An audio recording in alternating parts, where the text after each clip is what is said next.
La espiritualidad es un término particular que en realidad significa trabajar con la intuición. En la tradición religiosa existe la noción de aferrarse a un término.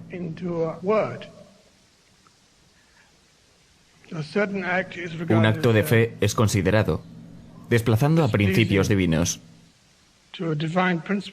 Cierto acto es considerado desplazando a lo que sea divino.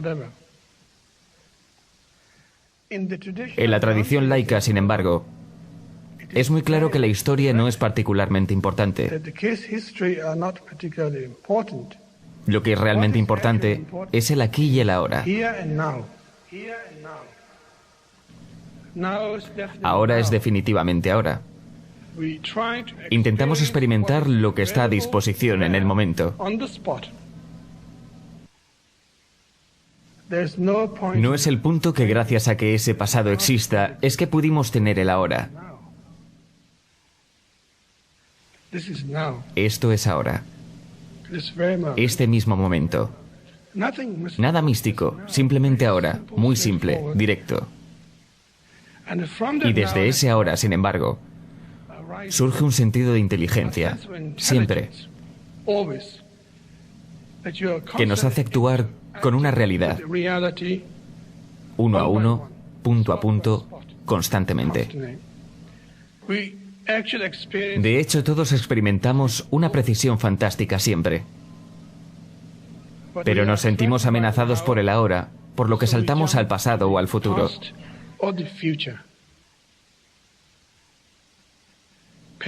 Prestando atención a lo material que existe en nuestras vidas, esas vidas ricas que llevamos, todas esas opciones para expresar todo el tiempo, pero ninguna es considerada mala o buena por sí misma. Todo lo que experimentamos, nuestras experiencias incondicionales, ellos se atreven a rotularlas diciendo que esto es malo y esto otro bueno. Las experimentamos, pero en realidad no las escuchamos adecuadamente. De hecho, no consideramos que estemos yendo en alguna dirección. Consideramos que es una molestia, esperando a estar muertos.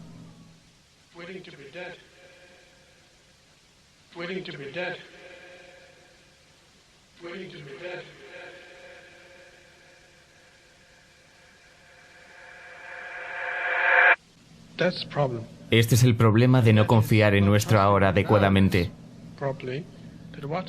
Que lo que experimentamos ahora posee muchas cosas poderosas.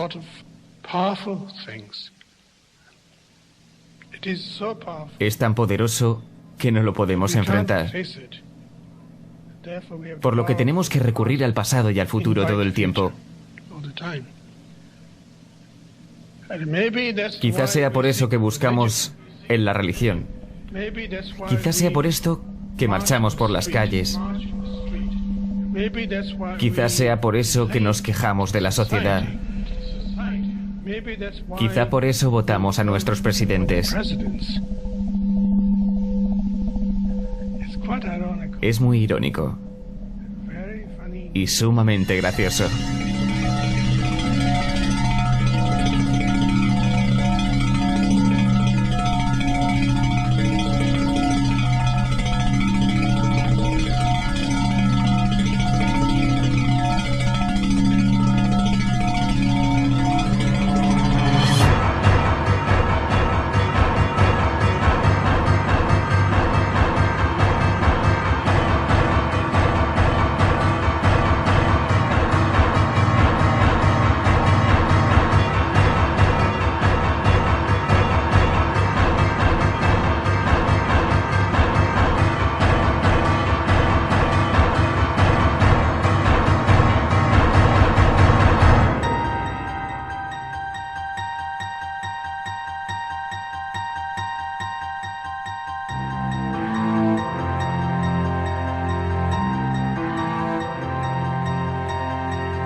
Mientras más empiezas a investigar en lo que creemos que entendemos, de dónde venimos, en lo que pensamos, qué hacemos, más empezarás a ver que nos han mentido. Nos han mentido todas las instituciones. ¿Qué te hace pensar que la institución religiosa es la única que nunca lo hizo? Las instituciones religiosas de este mundo están en el fondo de la mugre. Las instituciones religiosas de este mundo fueron puestas allí por la misma gente que te dio tu gobierno, tu educación corrupta, que preparó los carteles bancarios internacionales. Porque a nuestros dueños les importa un bledo sobre ti o tu familia. Todo lo que les interesa es lo que siempre les ha interesado. Y eso es controlar todo este maldito mundo. Fuimos desviados de la presencia real y divina en el universo que los hombres llaman Dios. No sé lo que es Dios, pero sé lo que no es. Y al menos hasta que estés preparado para mirar a la entera verdad, donde sea que te lleve y a quien sea que te guíe. Si quieres mirar para otro lado o si quieres ser parcial, entonces en algún punto vas a tener que darte cuenta que estás lidiando con la justicia divina. Mientras más te educas, mientras más entiendes de dónde vienen las cosas que se vuelven más obvias, y empiezas a ver mentiras por todos lados, tienes que saber la verdad, buscar la verdad, y la verdad te liberará. Debes parecerles difícil a los que han aceptado la autoridad como la verdad, en lugar de la verdad como autoridad. G. Masi, egiptólogo.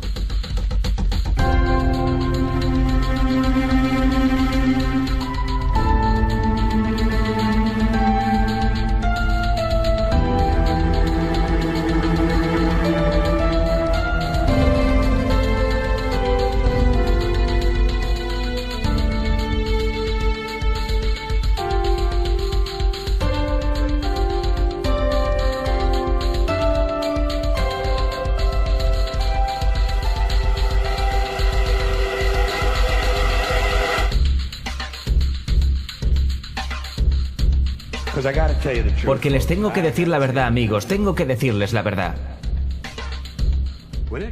Cuando se trata de tonterías enormes con letras mayúsculas, tienes que sorprenderte del campeón de todos los tiempos, de falsas promesas y reclamos exagerados. La religión. Piénsalo, la religión ha convencido a la gente de que hay un hombre invisible que vive en el cielo y que mira todo lo que haces cada minuto de cada día. Y el hombre invisible tiene una lista especial de 10 cosas que no quiere que hagas. Y si haces alguna de esas 10 cosas, tiene un lugar especial, lleno de fuego y humo e incendios y tortura y angustia, donde él te mandará a vivir y a sufrir y a quemarte, y a ahogarte y gritar y llorar para siempre, hasta el fin del tiempo. Pero él te ama.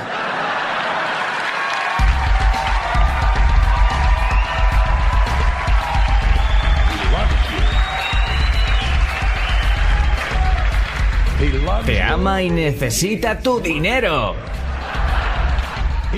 Él siempre necesita dinero. Es tan poderoso, tan perfecto, que todo lo sabe. De alguna manera, no sabe cómo controlar el dinero. La religión se lleva miles de millones de dólares.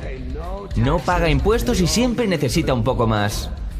Ahora, cuéntame una buena historia de farsas. Oh, santa mierda.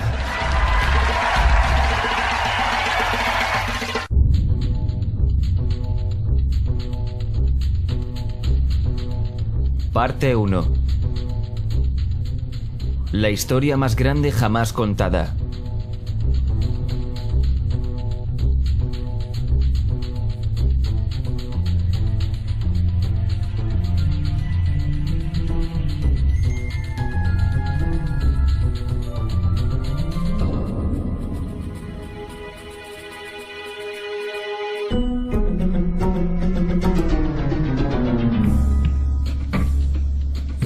Este es el Sol.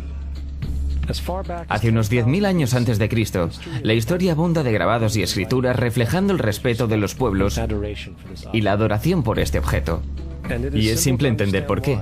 Ya que el sol sale cada mañana, trayendo visión, calor y seguridad, salvando al hombre del frío y de la ciega oscuridad llena de predadores de la noche. Sin él, las culturas entendieron que los sembrados no crecerían y la vida en el planeta no sobreviviría. Estas realidades hicieron al sol el objeto más adorado de todos los tiempos. De la misma manera estaban conscientes de las estrellas. El seguirlas les permitía reconocer y anticipar eventos que ocurrían sobre periodos largos de tiempo, como los eclipses y las lunas llenas. A su tiempo, catalogaron a grupos celestiales, en los que hoy conocemos como constelaciones.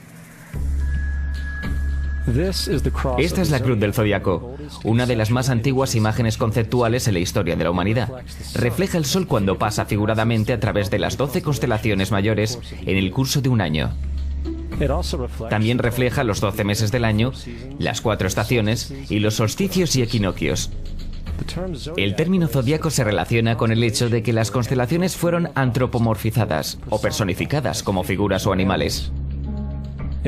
En otras palabras, las primeras civilizaciones no solo seguían al sol y las estrellas, los personificaban con mitos elaborados, incluyendo sus movimientos y relaciones. El sol, con sus cualidades de dar y cuidar la vida, fue personificado como un representante del Creador no visto, o Dios. El sol de Dios, la luz del mundo, el salvador de la raza humana. De la misma manera, las 12 constelaciones representaban lugares de viaje del sol y Dios y eran identificadas con nombre, generalmente representando elementos de la naturaleza que se sucedían en el tiempo, como por ejemplo Acuario, el aguador, que trae las lluvias de primavera. Este es Horus. Es el dios del sol de Egipto alrededor de 3.000 años antes de Cristo. Él es el sol antropomorfizado y su vida es una serie de mitos alegóricos relacionados con el movimiento del sol en el cielo. Desde los viejos jeroglíficos en Egipto sabemos mucho sobre este mesías solar. Por ejemplo, Horus, siendo el sol o la luz, tenía un enemigo conocido como Set, y Set era la personificación de la oscuridad o la noche. Y hablando metafóricamente, cada mañana Horus le ganaba la batalla a Set, mientras en el atardecer Set conquistaba a Horus y lo mandaba al bajo mundo. Es importante notar que oscuridad versus luz o bien versus mal es una de las dualidades mitológicas más extendidas que se conocen, y aún se expresan en varios niveles hasta la fecha. En líneas generales, la historia de Horus es la siguiente. Horus nació un 25 de diciembre de la Virgen Isis Meri. Su nacimiento fue acompañado por una estrella en el este, la cual ayudó a 3 reyes a ubicar y adorar al Salvador recién nacido. A los 12 años era un niño prodigio maestro. A la edad de 13 años fue bautizado por alguien llamado Anub, y así empezó su ministerio. Horus tenía 12 discípulos que viajaban con él realizando milagros como curar enfermos, caminar sobre el agua, y además Horus era conocido con varios nombres como la verdad, la luz, el hijo elegido de Dios, el buen pastor, la oveja de Dios y muchos otros. Después de haber sido traicionado por Typhon, Horus fue crucificado, enterrado por 3 días y resucitado. Estos atributos de Horus, siendo originales o no, parecían filtrarse a muchas otras culturas del mundo, siendo que muchos otros dioses tienen la misma estructura mitológica general. Atis de Frigia, nacido de la Virgen Nana un 25 de diciembre, crucificado, puesto en una tumba y después de 3 días, resucitado. Krishna de India, nació de la Virgen de Baki, con una estrella en el este señalando su llegada. Realizaba milagros con sus discípulos y después de su muerte, resucitó. Dionisio de Grecia, nacido de una virgen un 25 de diciembre, era un maestro viajero que realizaba milagros como transformar el agua en vino. Se lo llamaba Rey de Reyes, único hijo de Dios, Alfa y Omega y muchos otros. Y luego, después de morir, resucitó. Mithra de Persia, nacida de una virgen un 25 de diciembre. Tenía 12 discípulos y realizaba milagros y después de morir fue enterrada por 3 días y resucitó. También se le llamaba la verdad, la luz y otras muchas. Es notable que el día sagrado para adorar a Mithra era el domingo. El hecho es que hay numerosos salvadores de diferentes periodos de todo el mundo que concuerdan con estas características generales. La pregunta permanece, ¿por qué estos atributos? ¿Por qué el nacimiento de una virgen el 25 de diciembre? ¿Por qué muerto por 3 días? ¿Y su resurrección? ¿Por qué 12 discípulos? Para saber más, examinemos el más reciente de los Mesías solares. Y lo haremos muy rápidamente. Jesucristo nació de la Virgen María un 25 de diciembre en Belén. Su nacimiento fue anunciado por una estrella del este, la cual 3 reyes siguieron para ubicar y adorar a su nuevo Salvador. Fue maestro a los 12 años, a los 30 fue bautizado por Juan el Bautista y ahí comenzó su ministerio. Jesús tenía 12 discípulos que viajaban con él y realizaban milagros como curar a enfermos, caminar sobre el agua, levantar muertos. También era conocido como Rey de Reyes, el Hijo de Dios, la Luz del Mundo, Alfa y Omega, la Oveja de Dios y muchos otros. Después de ser traicionado por Judas y vendido por 30 piezas de plata, fue crucificado, puesto en una tumba y después de 3 días resucitó y ascendió al cielo.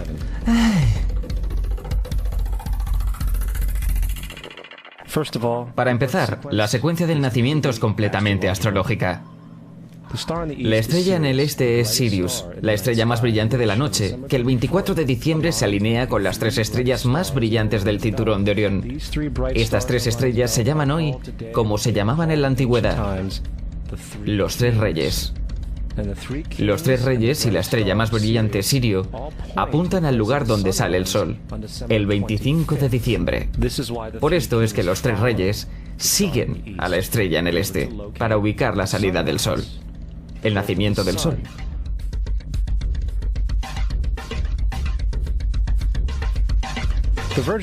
La Virgen María es la constelación de Virgo, también conocida como la Virgen. Virgo en latín significa virgen. Virgo también es referido como la casa de pan. Y la representación de Virgo es una virgen sosteniendo un puñado de trigo. Este casa de pan y su símbolo de trigo representan agosto y septiembre, la fecha de la cosecha. Belén, de hecho, se traduce literalmente como casa de pan. Belén es entonces una referencia a la constelación de Virgo, un lugar en el cielo, no en la tierra. Hay otro fenómeno muy interesante que ocurre el 25 de diciembre, o el solsticio de invierno. Desde el solsticio de verano al solsticio de invierno, los días se hacen más cortos y fríos. Desde la perspectiva del hemisferio norte, el sol parece moverse hacia el sur, haciéndose más pequeño y escaso. El acortamiento de los días y la caducidad de las plantaciones, cuando se acercaba el solsticio de invierno, simbolizaba el proceso de la muerte para los antiguos. Era la muerte del sol. Hacia el 22 de diciembre la desaparición del sol era un hecho. Habiéndose movido hacia el sur continuamente, durante 6 meses llega a su punto más bajo en el cielo. Aquí algo curioso sucede. El sol deja de moverse hacia el sur, al menos durante esta pausa de 3 días. El sol permanece cerca de la constelación Cruz del Sur, o Cruz. Después de ese tiempo, el 25 de diciembre, el sol se mueve 1 grado, esta vez hacia el norte, anunciando días más largos, más tibios y la primavera. Entonces se dijo, el sol murió en la cruz, estuvo muerto por 3 días, solo para resucitar o nacer nuevamente. Por esto es que Jesús y muchos otros dioses solares comparten la crucifixión, la muerte de 3 días y el concepto de resurrección. Es el periodo de transición del Sol antes de cambiar su dirección hacia el hemisferio norte, trayendo la primavera y por consiguiente la salvación. Sin embargo, no celebraban la resurrección del Sol hasta el equinoccio de primavera o Pascuas. Esto se debe a que en el equinoccio el Sol oficialmente vence a la malvada oscuridad, cuando los días se hacen más largos que las noches y las condiciones revitalizantes de la primavera aparecen. Ahora, probablemente, el más obvio de todos los simbolismos astrológicos alrededor de Jesús sean los 12 apóstoles. Son simplemente 12 constelaciones del zodiaco, a través de las cuales Jesús, siendo el Sol, viaja. De hecho, el número 12 se ve en toda la Biblia.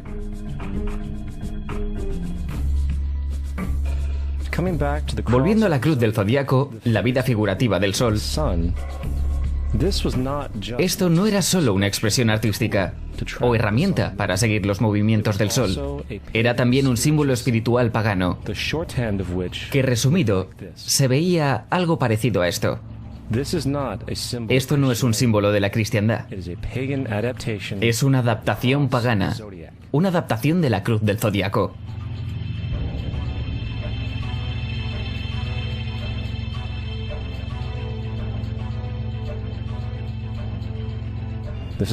Es por eso que Jesús en las primeras artes secretas se mostraba con su cabeza sobre la cruz, debido a que Jesús es el sol.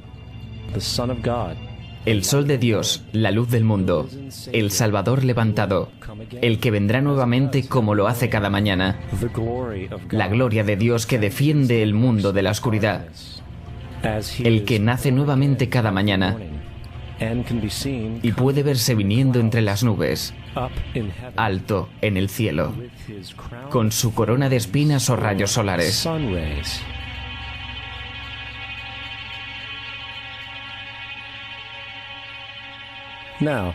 Ahora, de las varias metáforas astrológicas astronómicas en la Biblia, una de las más importantes tiene que ver con las eras. Por todas partes en el escrito hay numerosas referencias a la era. Para entender esto necesitamos estar familiarizados con el fenómeno conocido como procesión de los equinoccios. Los antiguos egipcios, así como culturas anteriores a ellos, reconocían que cada aproximadamente 2150 años, el amanecer en la mañana del equinoccio de primavera ocurría en un siglo diferente del zodiaco. Esto tiene que ver con el lento movimiento angular que la Tierra mantiene mientras rota sobre su eje. Es llamado procesión porque las constelaciones van hacia atrás de forma opuesta al ciclo anual normal. El tiempo que tarda la procesión en pasar por los 12 signos es aproximadamente 25.765 años. Esto es llamado el Gran Año, y las sociedades antiguas eran muy conscientes de esto. Ellos llamaban al periodo de 2150 años una era. De 4300 a.C. a 2150 a.C. fue la era de Tauro, el toro. De 2150 a.C. a 1 después de Cristo fue la era de Aries, el carnero. Y 1 después de Cristo a 2150 después de Cristo es la era de hoy, Piscis.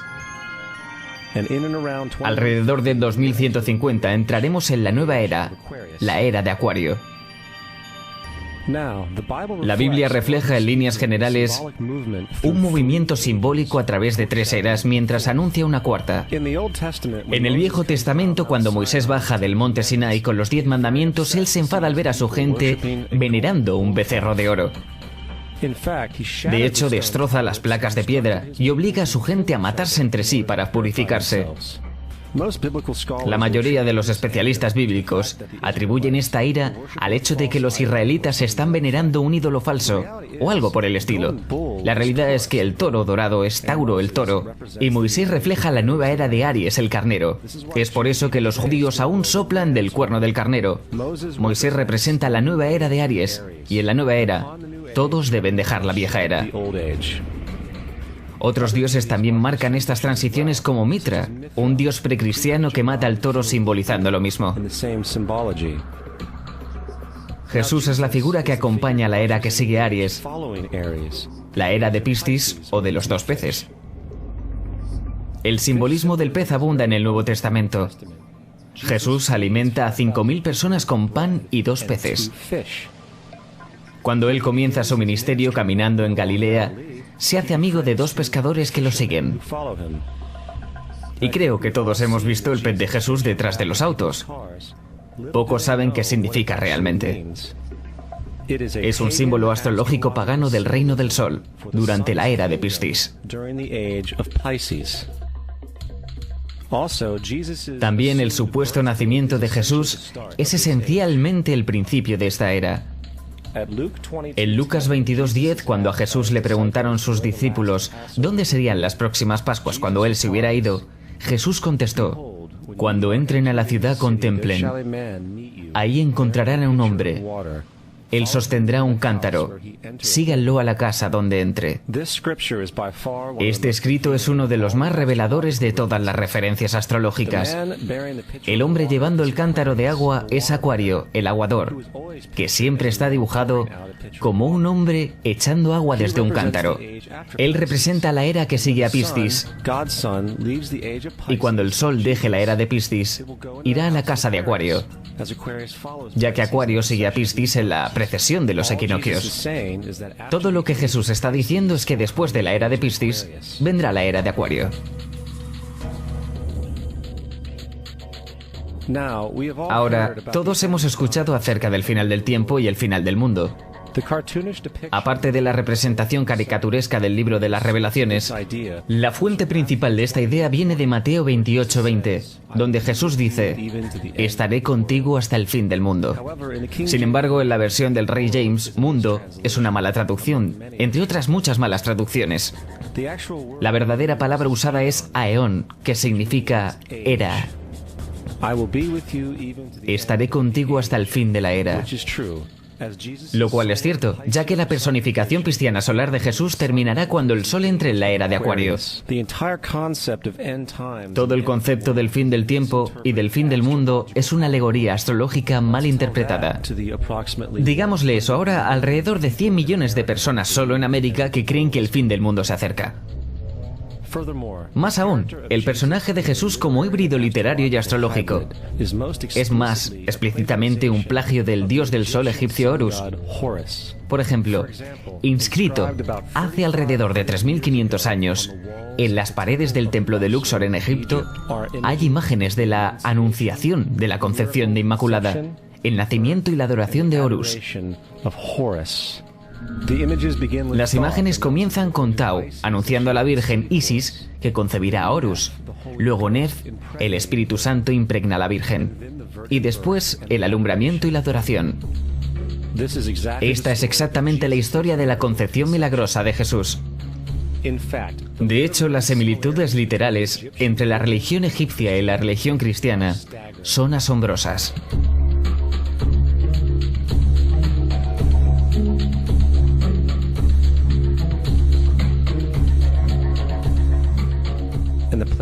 El plagio es continuo.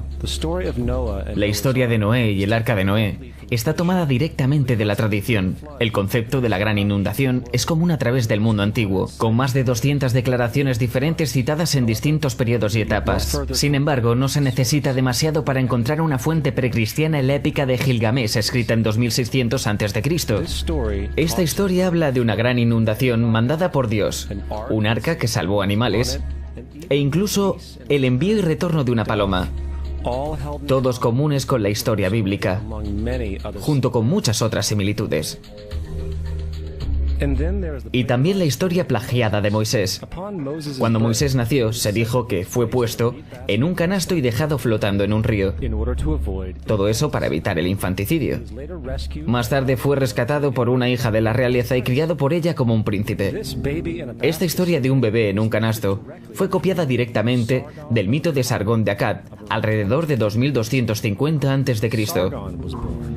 Sargón nació, fue puesto en un canasto para evitar el infanticidio y fue dejado flotando en un río.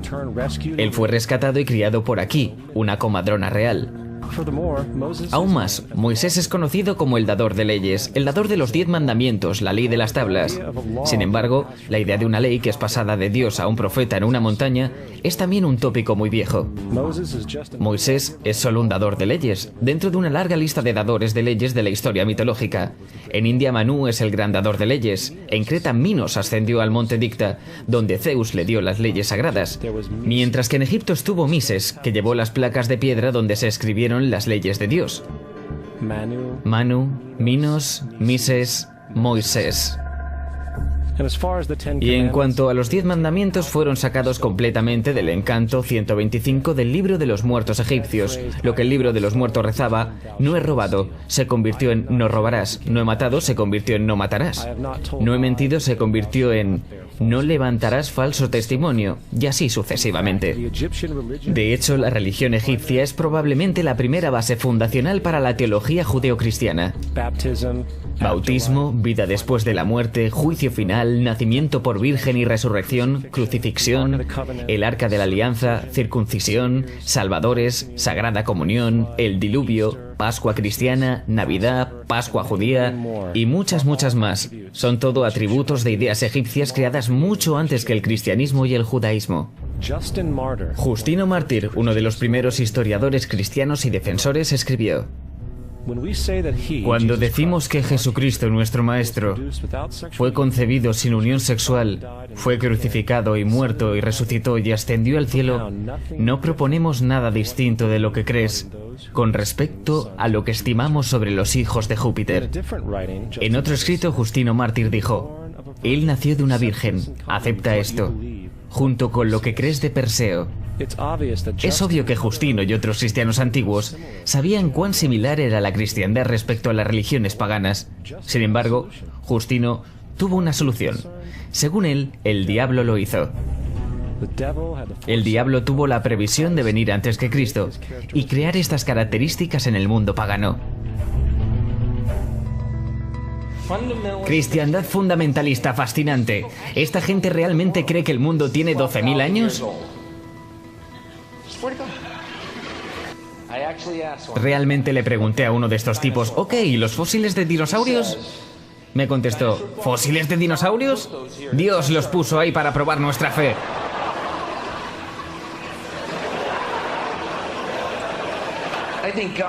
Creo que Dios te puso aquí para probar mi fe, amigo. ¿Cuál es el camino del arca?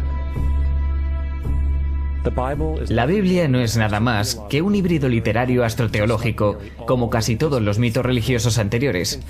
De hecho, el tema de transferencia de atributos de un personaje a un nuevo personaje se pueden encontrar dentro del libro mismo. En el Viejo Testamento está la historia de José. José fue un prototipo de Jesús. José tuvo un nacimiento milagroso. Jesús tuvo un nacimiento milagroso. José tenía 12 hermanos. Jesús tenía 12 discípulos. José fue vendido por 20 piezas de plata. Jesús fue vendido por 30 piezas de plata. El hermano Judas sugirió la venta de José. El discípulo Judas sugirió la venta de Jesús. José comenzó su trabajo a la edad de 30 años. Jesús comenzó su trabajo a los 30 años. Los paralelismos siguen y siguen. Es más, ¿hay alguna referencia histórica no bíblica de alguna persona viviendo con el nombre Jesús, el hijo de María, que viajaba con 12 seguidores curando gente y demás? Hay numerosos historiadores que vivieron en alrededores del Mediterráneo durante o después de la supuesta vida de Jesús. ¿Cuántos historiadores documentan esta figura? Ninguno. Sin embargo, para ser justos no significa que defensores del Jesús histórico no hayan sostenido lo contrario. 4 historiadores son citados típicamente para justificar su existencia. Plinio el Joven, Sustenius y Tácito son los primeros 3. Cada una de sus citas consisten solo en unas pocas oraciones. Y solo se refieren al Christus o al Cristo, que de hecho no es un nombre, sino un título. Significa el elegido. La cuarta fuente es Josephus, y ha sido probada ser una falsificación hace cientos de años. Tristemente, aún hoy es citada como cierta. Es de suponer que un tipo que se levantó entre los muertos y ascendió al cielo delante de todo el mundo y realizó la cantidad de milagros que se le atribuyen, hubiera permanecido en el registro histórico. No lo hizo porque una vez que la evidencia es sopesada, hay una probabilidad muy alta que la figura conocida como Jesús no haya existido nunca. La religión cristiana es una parodia sobre la adoración al sol, en la cual pusieron a un hombre llamado Cristo en lugar del sol, y lo adoran como originalmente adoraron al sol. Thomas Paine. No queremos ser crueles, pero queremos ser objetivos. No queremos causar sentimientos dolorosos, pero queremos ser académicamente correctos en lo que entendemos y que sabemos que es cierto. La cristiandad no está basada en verdades.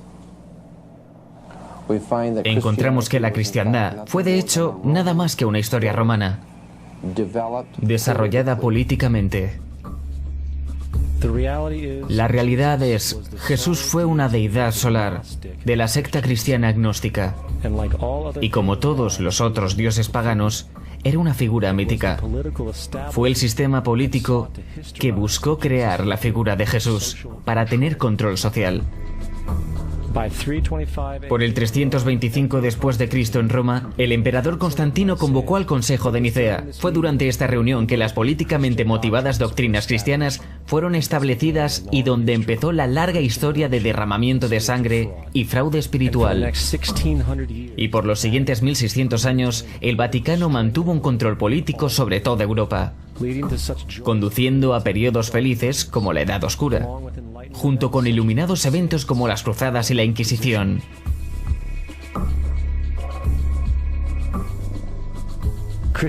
La cristiandad, junto con todos los otros sistemas de creencias teístas, Es el fraude de la era. Sirve para separar a las especies del mundo natural y de la misma manera de los demás. Apoya la ciega sumisión a la autoridad. Reduce la responsabilidad humana al hecho de que Dios controla todo. Y de hecho, se pueden justificar crímenes horribles en nombre de la búsqueda divina. La religión nunca podrá reformar la humanidad porque la religión es esclavitud, y aún más importante, hace más fuerte a los que conocen la verdad, pero usan el mito para manipular y controlar las sociedades. El mito religioso es el mecanismo más poderoso que jamás haya sido creado, y sirve como terreno psicológico, donde los otros mitos pueden prosperar.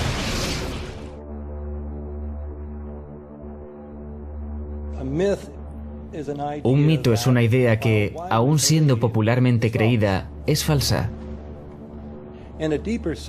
En un sentido más profundo, en el sentido religioso, el mito sirve como una historia que orienta y conmueve a la gente.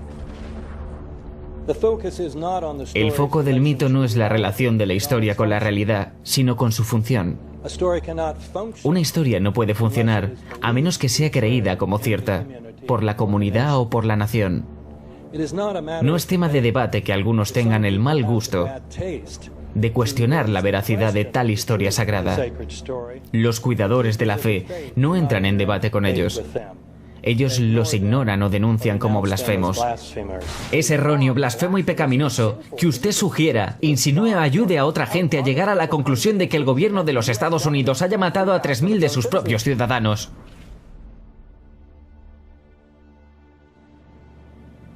Segunda parte. Todo el mundo es un escenario.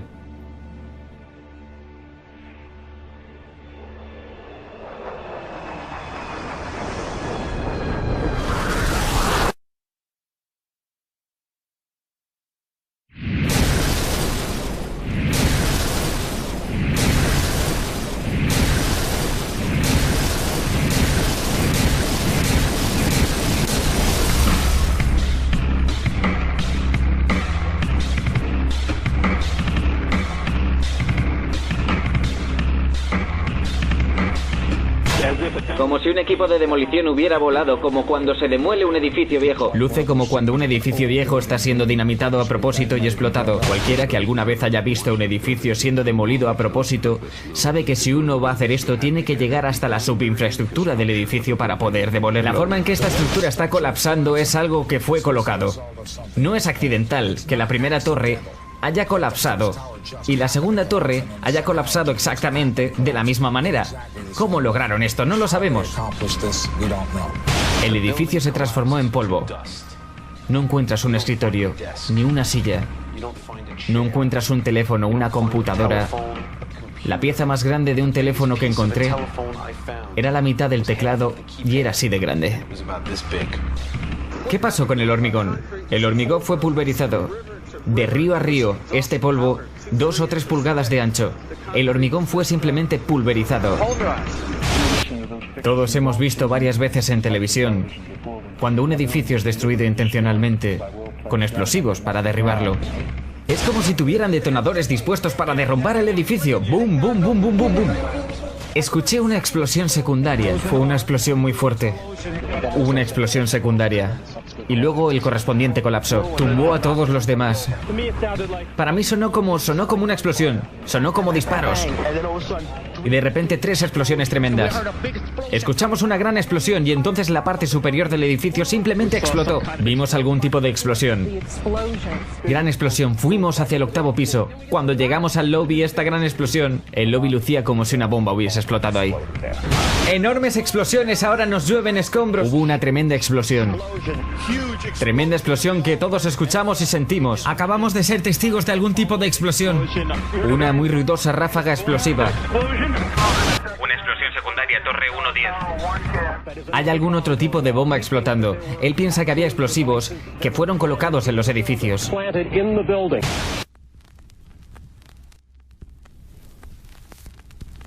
Este es el mito 911.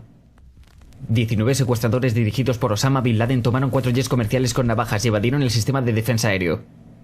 Alcanzaron el 75% de sus objetivos. Luego las torres 1, 2 y 7 de World Trade Center colapsaron en forma de panqueque debido a una falla estructural causada por el fuego, mientras que el avión que alcanzó el Pentágono se vaporizó con el impacto al igual que el avión, que se estrelló en Shanksville. La Comisión 911 descubrió que no hubo advertencia previa por este acto terrorista, mientras que múltiples fallas gubernamentales obstaculizaron una defensa adecuada. No hubo advertencias. No creo que nadie hubiera podido predecir que tratarían de usar un avión como un misil. Un avión secuestrado como misil. Nadie en nuestro gobierno, al menos, y creo que el gobierno anterior tampoco, hubiera podido prever que volaran aviones contra edificios. No hubo amenazas involucrando operaciones domésticas reales, implicando obviamente lo que sucedió, las ciudades, las aerolíneas, etc. No hubo signos de advertencia, que yo sepa. USA Today reporta que en los 2 años anteriores a los ataques del 11 de septiembre, NORAD condujo ejercicios usando aviones secuestrados como armas. Y un objetivo: World Trade Center. Tapa del manual de respuesta de FEMA, 1997. Operación Mascal, octubre 2000. Simuló un avión estrellándose en el Pentágono. En documentos confidenciales de las Filipinas obtenidos por CNN, el plan era claro. Él abordaría algún avión comercial americano, controlaría su cabina y lo estrellaría en las oficinas principales de la CIA. Otros edificios que fueron objetivos, el Pentágono y el World Trade Center. La seguridad y el contraterrorismo estaban subrayadas en rojo en palabras de George Tenet, y las advertencias de un ataque inminente eran tan severas que algo dramático debería haberse hecho. Era sin igual. En cambio, nuestro presidente se tomó un mes de vacaciones. 19 secuestradores. La cabeza de la inteligencia pakistaní, la ISI, Mohammad Hamed, le pidió a Omar Sheikh que transfiriera $100.000 a Mohamed Atta, quien era el secuestrador jefe. El secuestrador Mohamed Atta recibió transferencias vía Pakistán. El hombre que le mandó el dinero, Omar Sheikh, admitió que él estaba respaldado por los servicios de inteligencia pakistaní, el ISI.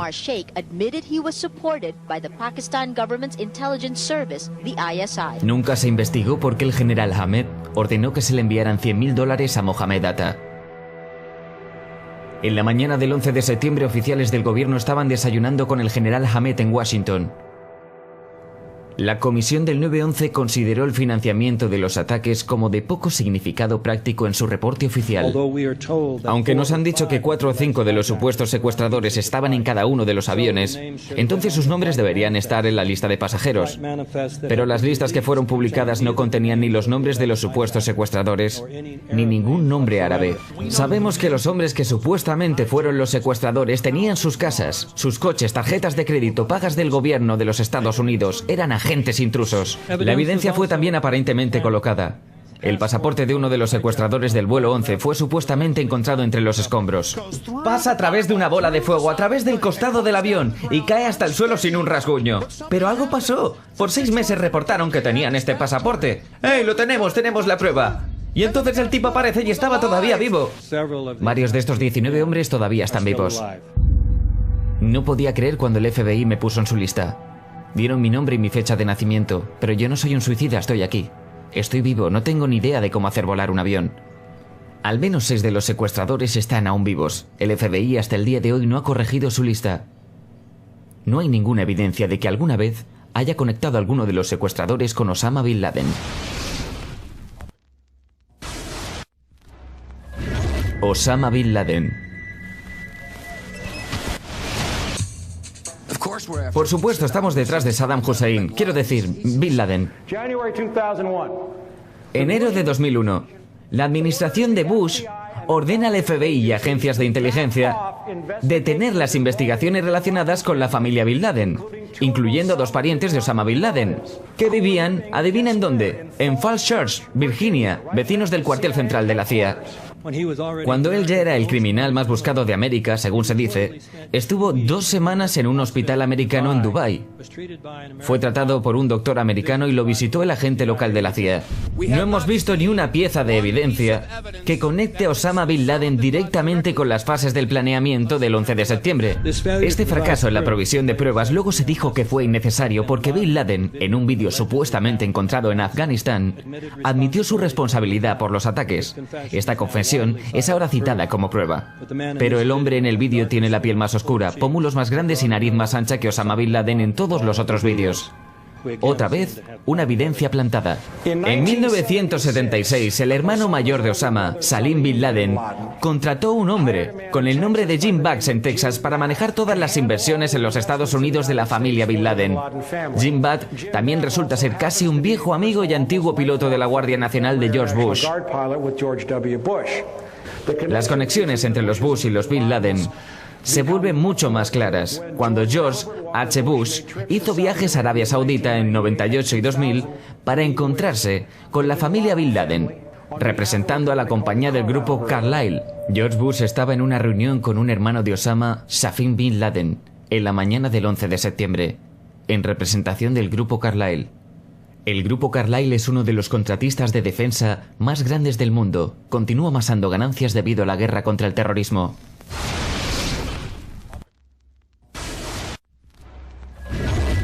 Pentágono.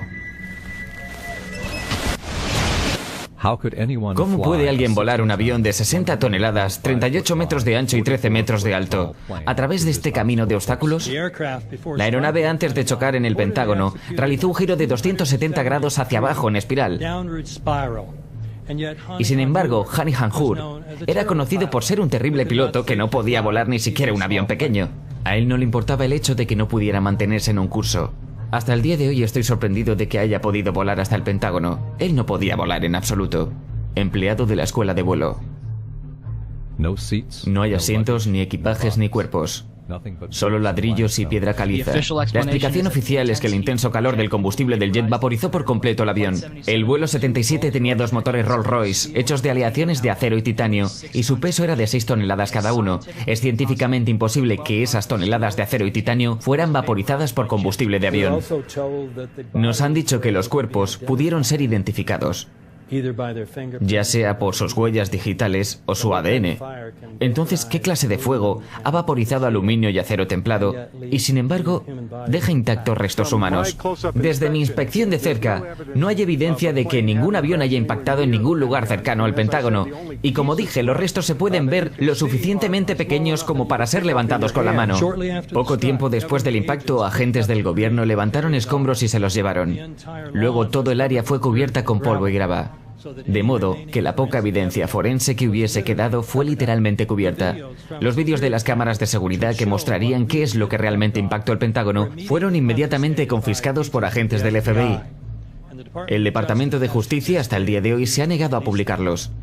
Si estos vídeos probaran que el Pentágono fue realmente golpeado por un 767, la mayoría de nosotros asumimos que el gobierno los haría públicos. Pedido denegado.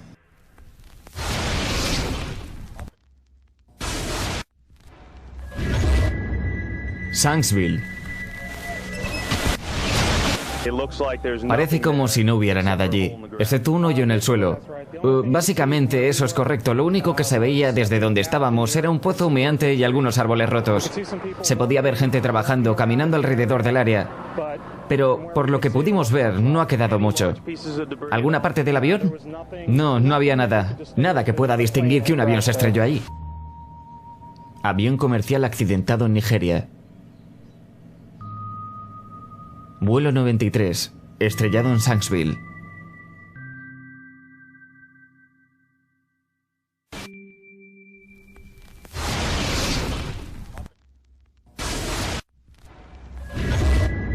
World Trade Center, torres 1, 2 y 7. De acuerdo con la teoría de panqueques, el fuego, aunque no derritió el acero, lo calentó suficiente para causar que los pisos debilitados por el fuego de los aviones se soltaran de las columnas de acero, lo que causó una reacción en cadena. Lo que esperáis ver con esa teoría, que es la teoría oficial, sería una montaña de pisos apilados unos encima de otros, y en el medio un grupo de columnas del núcleo todavía de pie. El núcleo de cada una de las torres consistía en 47 gruesas columnas de acero. Si los pisos se hubieran soltado de ellas, las columnas todavía estarían de pie hacia el cielo unos 300 metros. Los aviones no cortaron todas las columnas centrales. Diseñamos los edificios para soportar el impacto de un Boeing 707, chocando al edificio desde cualquier sitio. El edificio probablemente podría resistir múltiples impactos de aviones de línea. ¿Que el avión voló directo dentro de los edificios? de hecho, diseñados para resistir un hoyo como ese y permanecer todavía de pie? Sí. Si se soltara una bola de billar desde la cima del World Trade Center a 110 pisos, tardaría de 8 a 10 segundos en llegar al suelo si no encontrara absolutamente ninguna resistencia. Las Torres Gemelas cayeron con una velocidad muy cercana a la de caída libre. 200.000 toneladas de acero se deshicieron y explotaron hacia afuera en un radio de 150 metros. Esto significa que los pisos se destruyeron con una tasa promedio de alrededor de 10 pisos por segundo. No existe un argumento que explique el efecto dominó donde un edificio que se derrumba puede alcanzar una velocidad de caída libre. Ahora, ¿qué te puede causar eso? Explosivos.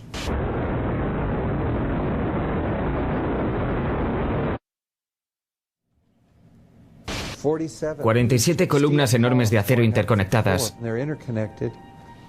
¿Cómo haces que se caigan simultáneamente, de modo que el núcleo desaparezca? Parece como si esas columnas hubieran sido cortadas. La forma en que lo hacemos es cortando las vigas en ángulo.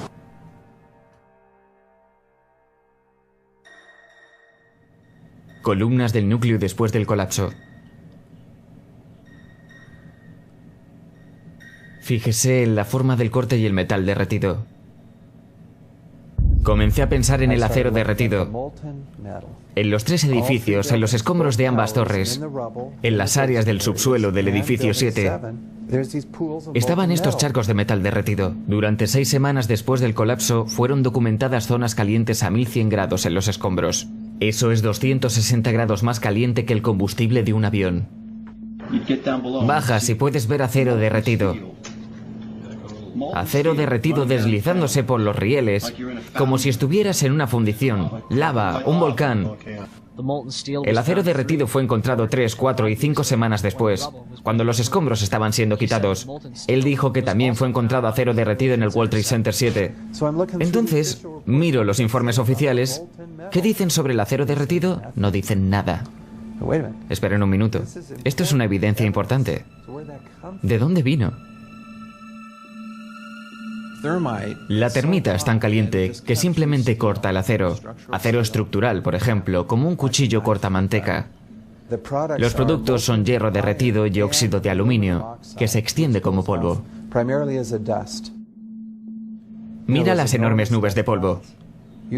Se puede imaginar cuando se juntan esos químicos en gran escala.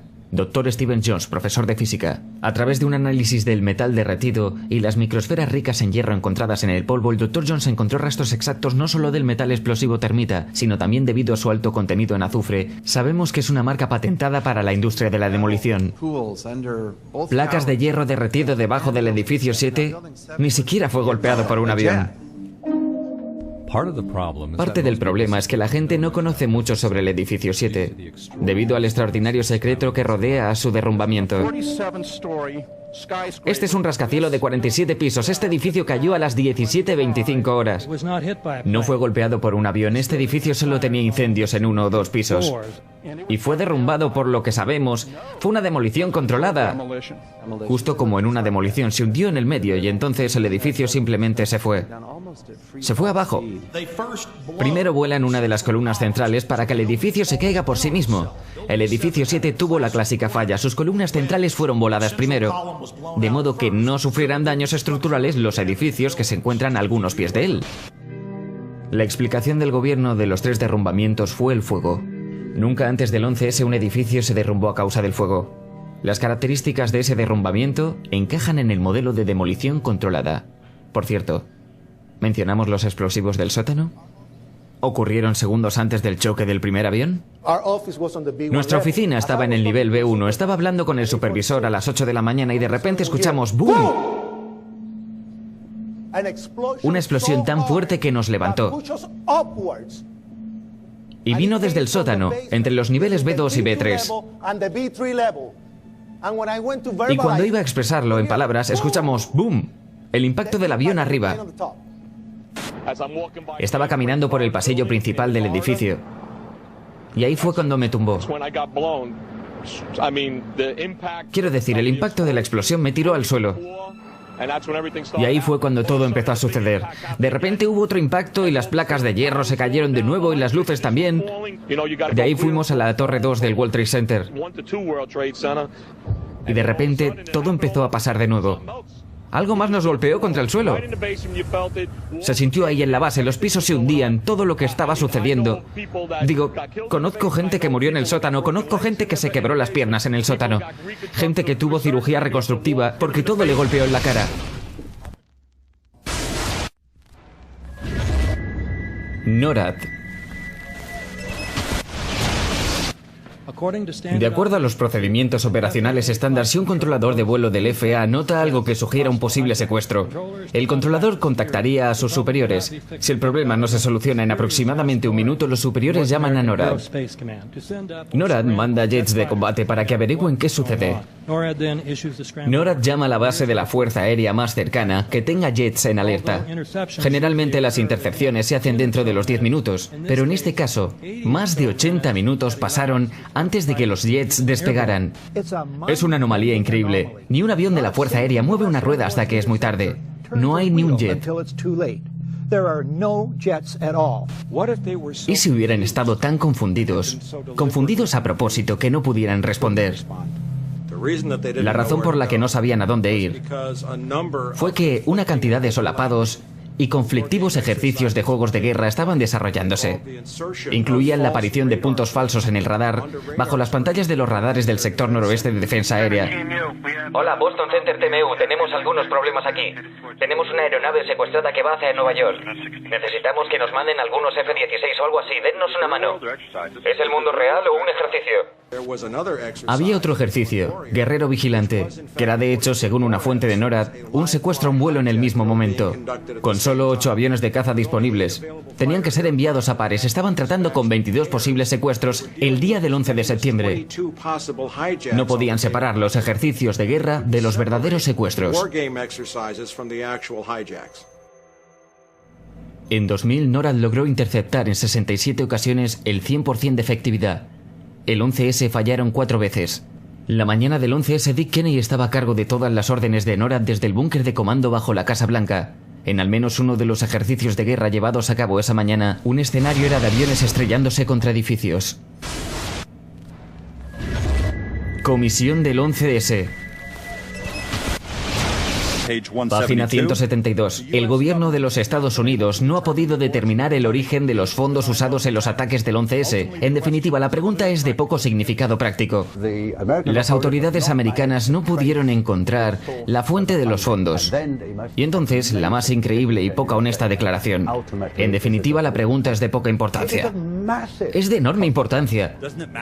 ¿No importa quién pagó el 11S? El colapso del edificio 7 fue reconocido como especialmente difícil de explicar. El informe de la Comisión del 11S implícitamente admite que no pudo explicar el derrumbamiento de este edificio y ni siquiera mencionarlo. ¿Por qué usted y el vicepresidente insisten en presentarse juntos ante la Comisión del 11S? Porque la Comisión del 11S nos quiere hacer algunas preguntas y es por eso que nos estamos reuniendo. Y espero ansioso reunirme para contestarlas. ¿Y por qué se están presentando juntos en vez de separadamente como fue pedido? Porque es una buena oportunidad para que nosotros dos contestemos las preguntas de la comisión, que además esperan ansiosos, y estoy ansioso por contestarles. Veamos, ¿cree que deberían ser capaces de presentarse y hablar con sus propias palabras? Deberían ir bajo juramento, sí, en público. Cuando Bush y Kennedy se encontraron con la comisión del 11S, solo lo hicieron bajo sus propios términos. Se reunirían juntos, no estarían bajo juramento, no serían permitidos ni la prensa ni miembros de familiares fallecidos, no se permitirían grabaciones de ningún tipo, no se permitirían transcripciones. ¿No cree que los familiares tienen derecho a tener la transcripción o a ser capaces de ver? Adam me preguntó lo mismo ayer, tengo la misma respuesta. El reporte final fue un reporte unánime. Eso significa que si un miembro de la comisión tuvo alguna objeción sobre cualquier cosa, ese hecho sería dejado fuera del reporte. Descubrimos que él no solo sirvió en el equipo de transición de la administración Bush, sino que fue la persona que escribió el borrador del memorándum para la organización del Consejo de Seguridad Nacional de la administración Bush. Él fue quien escribió sobre la estrategia de preataque que fue eventualmente usada para la guerra de Irak. Y también es amigo personal de Condoleezza Rice. Queremos que renuncie. Literalmente no hay nada en el reporte del 11S que la administración Bush no haya aprobado. Podemos entender, por lo tanto, que la comisión bajo el liderazgo de Zelikow hubiese ignorado toda la evidencia que hubiera apuntado a la verdad. que el 11S fue una operación de bandera falsa y que permitió la autorización de doctrinas y fondos necesarios para un nuevo nivel de movilización imperial.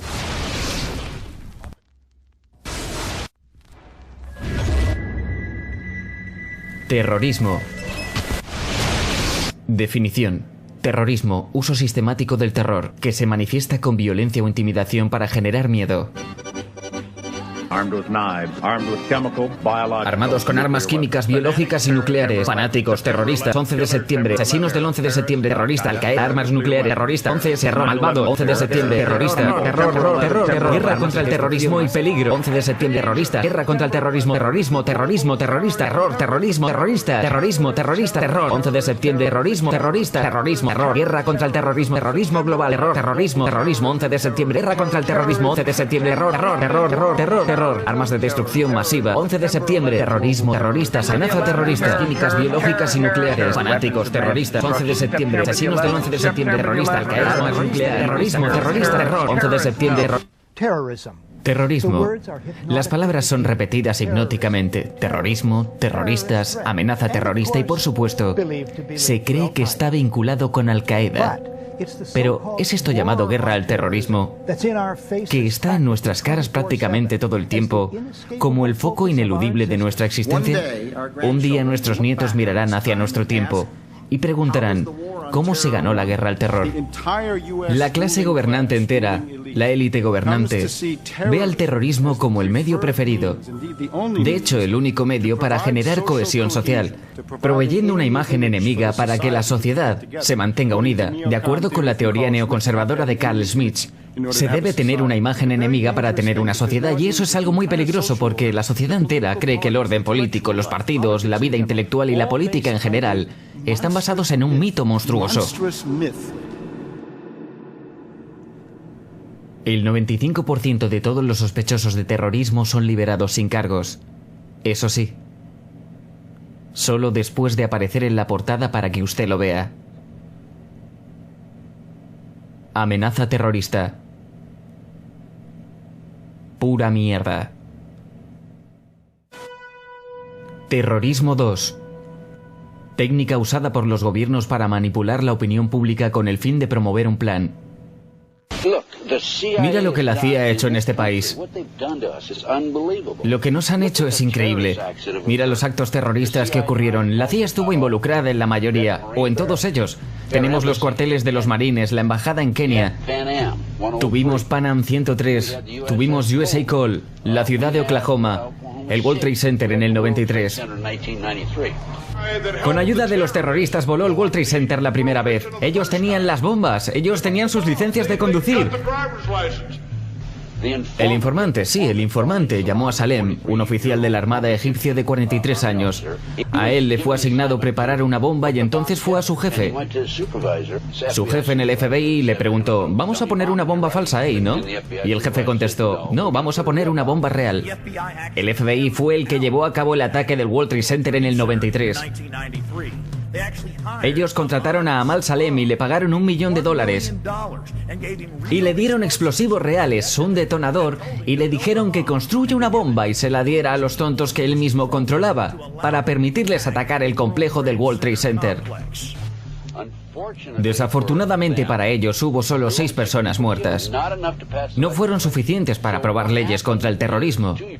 Entonces lo que sucedió es que 2 años después, en abril del 95, fue el edificio Murrah en Oklahoma, 168 personas muertas.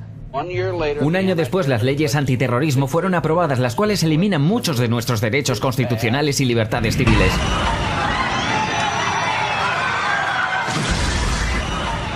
Madrid, 2004.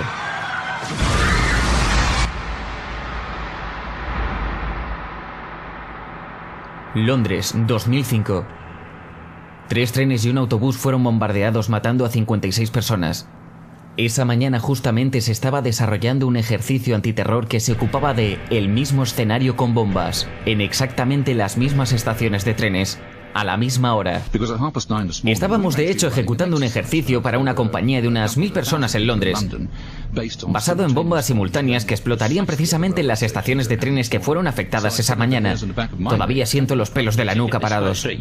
Aclárame esto, ¿estaban haciendo un ejercicio para ver cómo sobrellevarían esto y pasó justo en la misma forma cuando estaban realizando el ejercicio? Sí, claro, el mismo escenario con bombas, en exactamente las mismas estaciones de tren, a la misma hora. Debemos creer que hay algún tipo de coincidencia, que hubo también una simulación antiterrorista el 7-7 y al igual que el 11-9. Estaban hablando sobre ataques a los mismos objetivos, las mismas estaciones de tren, en exactamente el mismo momento que cuando los ataques estaban sucediendo, proveyendo algún tipo de protección, por lo que deben ser operaciones orquestadas de alguna manera por el Estado.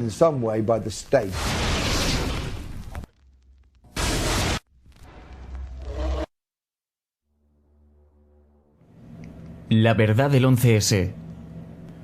Componentes criminales dentro del gobierno de Estados Unidos realizaron un ataque de falsa bandera sobre sus propios ciudadanos para manipular la percepción pública y para que apoyaran su plan. Han estado haciendo esto por años. El 11S fue un trabajo interno. Estoy absolutamente horrorizado de la cantidad de gente en este país que no piensa. Se supone que entendemos que un tipo árabe, allá en las montañas, financió el ataque. Un ataque elaborado, el más elaborado a este país. Piensan que unas personas en una cueva, algunas personas en una cueva, fueron capaces de detener a NORAD. ¿Piensan que unas personas en una cueva fueron capaces de hacer que todo esto suceda? Cuando pienso en cuántos americanos han sido asesinados en Nueva York y creyendo, como creo, que esto fue planeado, esta es una operación al pie de letra, que los nazis usaron una y otra vez. América ha sido engañada una vez más.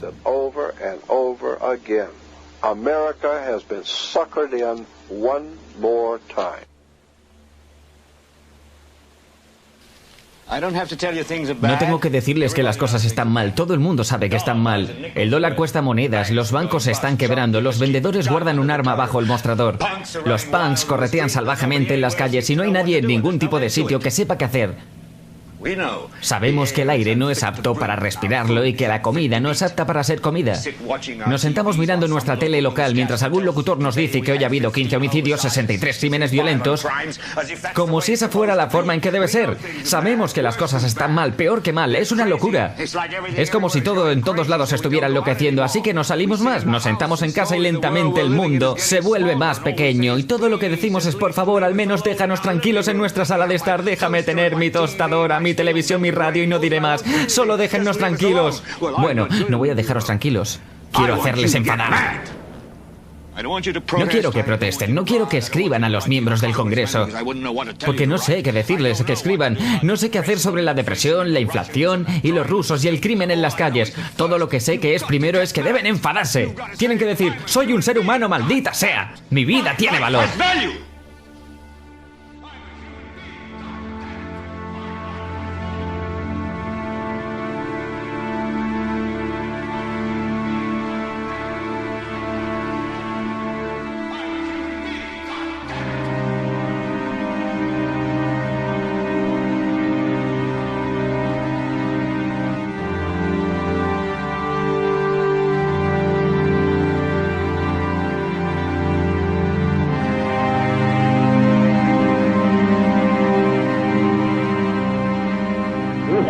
Hay humo realmente malo. 105, torre 2. Es realmente malo, es negro, árido. Mi esposa piensa que estoy bien. Llamé y dije que estaba dejando el edificio. Estaba bien y entonces ¡pam! 3 de nosotros, 2 ventanas rotas.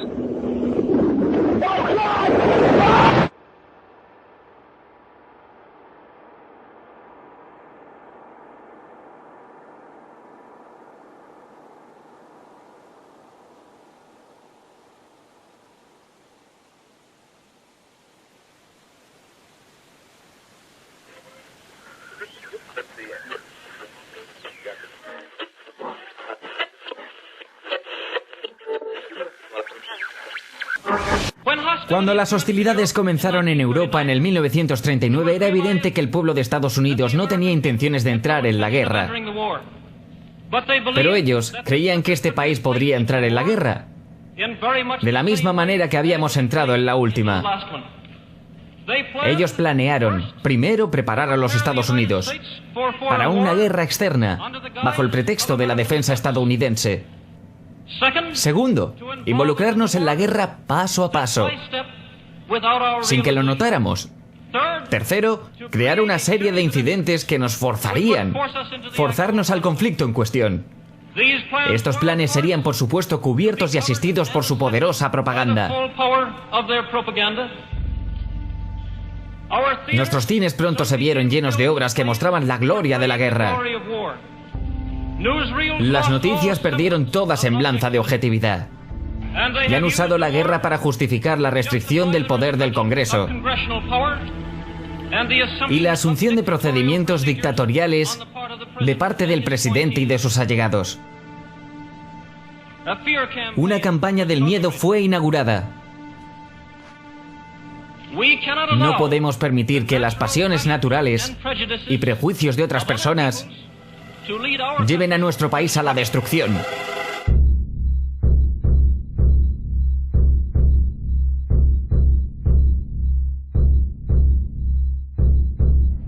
Parte 3. No prestes atención a los hombres detrás del telón. Detrás del trono hay algo más grande que el mismo rey. El mundo está gobernado por personajes muy distintos de los imaginados por quienes no están detrás de la escena. La verdad es que un elemento de los grandes centros financieros es dueño del gobierno de los días de Andrew Jackson. En 1775 la Guerra Americana Revolucionaria comenzó.